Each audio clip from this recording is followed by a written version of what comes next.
गीता का पहला अध्याय का शेष भाग। इसके बाद भगवान ने अर्जुन से पूछा, अर्जुन जब मैं युद्ध ही नहीं करूंगा तब तुमने क्या समझकर नारायणी सेना को छोड़ दिया और मुझको स्वीकार किया? अर्जुन ने कहा, भगवान आप अकेले ही सबका नाश करने में समर्थ हैं, तब मैं सेना लेकर क्या करता? इसके सिवा बहुत दिनों से मेरी इच्छा थी कि आप मेरे सारथी बने। अब इस महायुद्ध में मेरी उस इच्छा को आप अवश्य पूर्ण कीजिए। भक्तवत्सल भगवान ने अर्जुन की इच्छा अनुसार उनके रथ के घोड़े हाँकने का काम स्वीकार किया।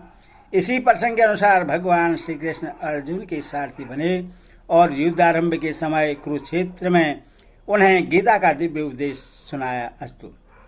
दुर्योधन और अर्जुन के द्वारका से वापस लौट आने पर जिस समय दोनों ओर की सेना एकत्र हो चुकी थी, उस समय भगवान श्री कृष्ण ने स्वयं हस्तिनापुर जाकर हर तरह से दुर्योधन को समझाने की चेष्टा की, परंतु उन्होंने स्पष्ट कह दिया, मेरे जीते जी पांडव कदापि राज्य नहीं पा सकते। यहाँ तक कि सुई की नोक भर भी जमीन में पांडवों को नहीं दूंगा। तब अपना न्यायोचित स्वतत्व प्राप्त करने के लिए माता कुंती की आज्ञा और भगवान श्री कृष्ण की प्रेरणा से पांडवों ने धर्म समझकर युद्ध के लिए निश्चय कर लिया। अब दोनों ओर से युद्ध की पूरी तैयारी हो गई। तब भगवान वेद व्यास जी ने धृतराष्ट्र के समीप आकर उनसे कहा, यदि तुम घोर संग्राम देखना चाहो तो मैं तुम्हें दिव्य नेत्र प्रदान कर सकता हूँ। इस बार धृतराष्ट्र ने कहा, बर्म ऋषि श्रेष्ठ, मैं कुल के इस हत्याकांड को अपनी आंखों देखना तो नहीं चाहता, परंतु युद्ध का सारा वृत्तांत भली भांति सुनना चाहता हूँ। तब महर्षि वेदव्यास जी ने संजय को दिव्य दृष्टि प्रदान करके धृतराष्ट्र से कहा, ये संजय तुम्हें युद्ध का सब वृत्तांत सुनाएंगे। युद्ध की समस्त घटनावलियों को ये प्रत्यक्ष देख, सुन और जान सकेंगे। सामने या पीछे से, दिन में या रात में, गुप्त या प्रकट, क्रिया रूप में परिणित या केवल मन में आई हुई ऐसी कोई बात न होगी जो इनसे तनिक भी छिपी रह सकेगी। ये सब बातों को ज्यों का त्यों जान लेंगे। इनके शरीर से न तो कोई शस्त्र छू जाएगा और न जरा भी थकावट ही होगी। यह होनी है, अवश्य होगी। इस सर्वनाश को कोई भी रोक नहीं सकेगा। अंत में धर्म की जय होगी। महर्षि वेदव्यास जी के चले जाने के बाद धृतराष्ट्र के पूछने पर संजय उन्हें पृथ्वी के विभिन्न द्वीपों का वृत्तांत सुनाते रहे। उसी में उन्होंने भारतवर्ष का भी वर्णन किया।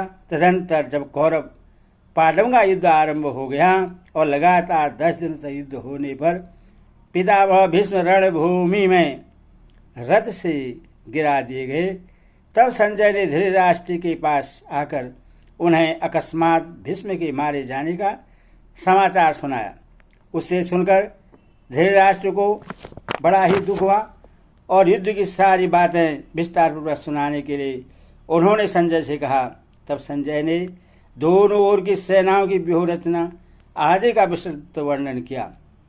इसके बाद धृतराष्ट्र ने विशेष विस्तार के साथ आरंभ से अब तक की पूरी घटनाएं जानने के लिए संजय से प्रश्न किया। यहीं से श्रीमद् भागवत गीता का पहला अध्याय आरंभ होता है।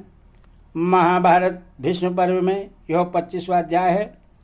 इससे आरंभ में धृतराष्ट्र संजय से प्रश्न करते हैं, धर्म क्षेत्रे कुरुक्षेत्रे संवेदा युधस्व महाकाम पांडवाश्चैव किम कुर्वत संजय।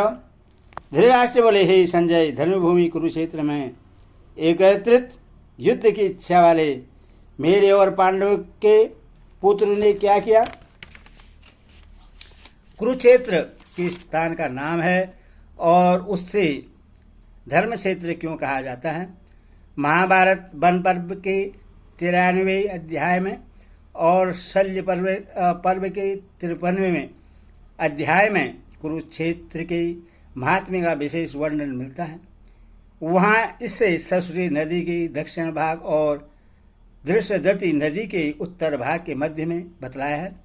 कहते हैं कि इसकी लंबाई चौड़ाई 5-5 योजन थी।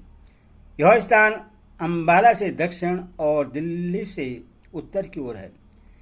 इस समय भी कुरुक्षेत्र नाम स्थान वही है। इसका एक नाम समंत पंचक भी है। सतपथ ब्रह्मादि शास्त्रों में कहा है कि यहाँ अग्नि, इंद्र, ब्रह्मा आदि देवताओं ने तप किया था। राजा कुरु ने भी यहाँ बड़ी तपस्या की थी तथा यहाँ मरने वालों को उत्तम गति प्राप्त होती है। इसके अतिरिक्त और भी कई बातें हैं जिनके कारण उसे धर्म क्षेत्र या पुण्य क्षेत्र कहा जाता है। धृतराष्ट्र ने मामा कहा पद का प्रयोग किन के लिए किया है और पांडव का किन के लिए, और उनके साथ समवेता और युधिष्ठिर विशेषण लगाकर जो किम अकुर्वन्तः का है, इसका क्या तात्पर्य है। मामा कहा पद का प्रयोग धृतराष्ट्र ने निज पक्ष के समस्त योद्धाओं सहित अपने दुर्योधनादि 101 पुत्रों के लिए किया है, और पांडवा पद का युधिष्ठिर पक्ष के सब योद्धाओं सहित युधिष्ठिरादि 5 भाइयों के लिए समवेता और युयुत्सुः विशेषण देकर और किम अकुर्वतः कहकर धृतराष्ट्र ने गत 10 दिनों के भीषण युद्ध का पूरा विवरण जानना चाहा है कि युद्ध के लिए एकत्रित इन सब लोगों ने युद्ध का प्रारंभ कैसे किया, कौन किस से कैसे भिड़े और किसके द्वारा कौन किस प्रकार और कब मारे गए आदि। भीष्म पितामह के गिरने तक भीषण युद्ध का समाचार धृतराष्ट्र सुन चुके हैं, इसीलिए उनके प्रश्न का यह तात्पर्य नहीं हो सकता कि उन्हें अभी युद्ध की कुछ भी खबर नहीं है और वे यह जानना चाहते हैं क्या धर्म क्षेत्र के प्रभाव से मेरे पुत्रों की बुद्धि सुधर गई और उन्होंने पांडवों का स्वतत्व देकर युद्ध नहीं किया, अथवा क्या धर्मराज युधिष्ठिर ही धर्म क्षेत्र के प्रभाव से प्रभावित होकर युद्ध से निवृत्त हो गए, या अब तक दोनों सेनाएं खड़ी ही है, युद्ध हुआ ही नहीं, और यदि हुआ है तो उसका परिणाम क्या हुआ इत्यादि। हरि ओम तत्सत। हरि ओम।